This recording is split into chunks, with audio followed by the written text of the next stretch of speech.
Most interviews start with a version of, tell me about yourself. Now, I hate that question, the fire of seven sons, but as long as people keep on asking it, like you need an answer for it.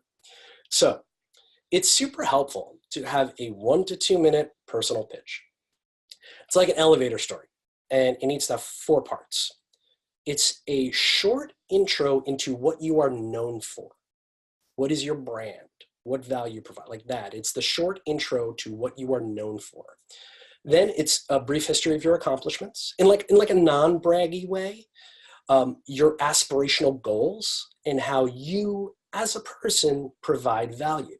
If you can cover those 4 things in the opening of the conversation, you have laid a fantastic foundation for the rest of the interview. Okay. Next thing you want to do is like understand the context and the real challenges of the job. So you need to convey like how you are a good fit, because there's often a disconnect between the job description and what you actually need to do to be successful in that role, which goes back to the onboarding thing we were just kind of talking about. Here are 2 pieces of language that I use to kind of get to what the real challenges are. I might say something early on, like right after that, say something like, hey, I'm really excited about this opportunity, but before we get into my qualifications, I'm really interested to understand this role from your perspective. Just kind of like throw that out there. And most of the time people love to talk and they'll give you the background context on what's going on. Something else I talk about, because like most of the time these interviews, maybe like 20 minutes. So look, hey, I know we have a short amount of time to talk, and I want to make sure that I'm answering all of your questions. Can you give me some background about this position and some of the internal challenges so I can focus my answers for you? So those 2 pieces of language, super helpful in kind of getting behind what the role is asking for. And while they're talking, you are doing only 2 things. 1, you're taking notes. And 2, you are thinking of things from your background and how you have solved those problems. I've found that the more like seasoned or executive of the interview, they'll actually give you this information up front. And if you're the hiring manager interviewing someone, like lead with this. You're going to have a much more productive conversation. Okay. All right. For the sake of time, I'm going to skip to the end of the interview where salary expectations usually come up.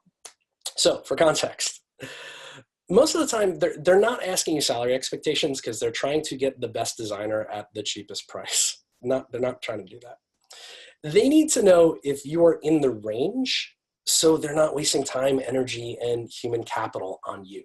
Like there's a lot of moving parts that happen with every single interview process. So you want to be very respectful of that.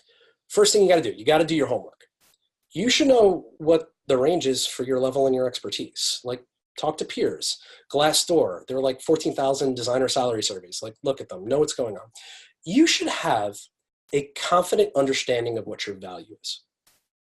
Now, here are 3 super practical strategies that I implement for the salary question. The first one is to understand total comp. So they'll be like, oh, Andrew, what are you expecting in salary? I'll say something like, of course, salary is more than just base. Can you help me understand the total package? Now, 99% of the time, that'll be followed up with, okay, well, usually it's in the range of this, dental, medical, like you want to know what else comes with it. If it's a startup, like, stock options or whatever, like you want to know the full package because it's more than just like what your base is and like if you're getting paid twice a month or whatever that is. Second strategy is to confirm the range. I'll say something like, based on similar roles that I'm currently interviewing for, the range is between X and Y. And you're very quickly going to follow that up with, is that consistent with your findings? And then you just let them answer.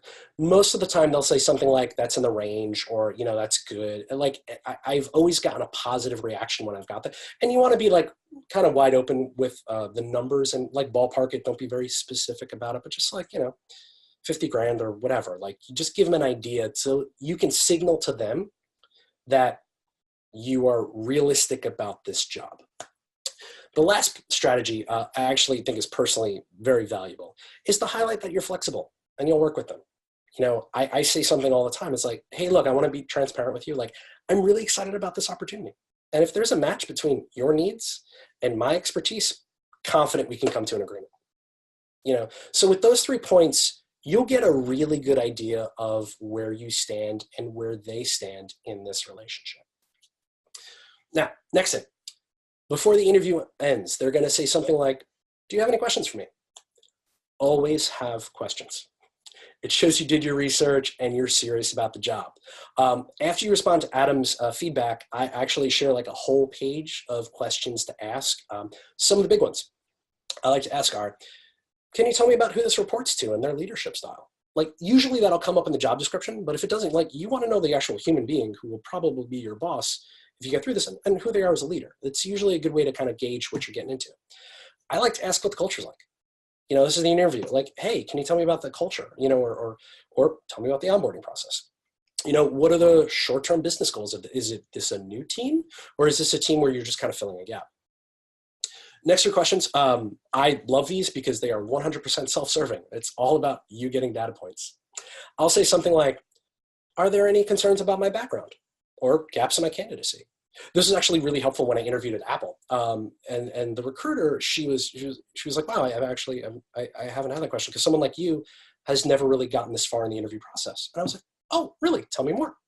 She's like, usually for this team, we hire people with like strong agency backgrounds from Droga 5 or RGA.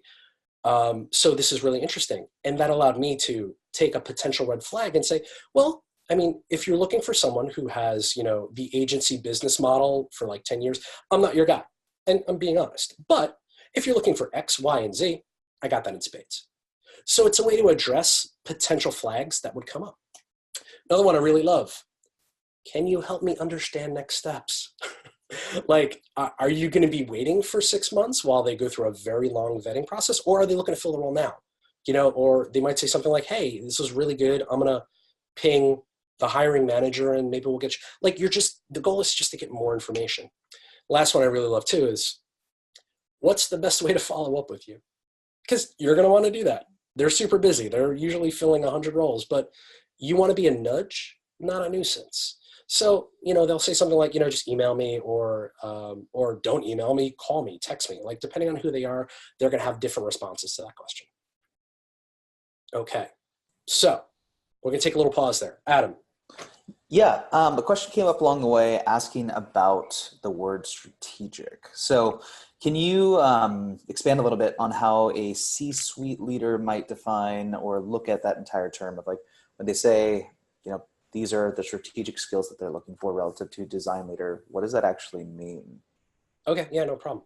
So a C-suite is going to look at strategy as a plan for the business goals. Most companies, let's say like beginning of the year or wherever the quarter starts or what have you, they're going to say, hey, like this is the stuff we've got to do this year. Or this is the big time goals of where this company is going. When there's a strategic role or like a head of strategy role, it's how do we operationalize those things?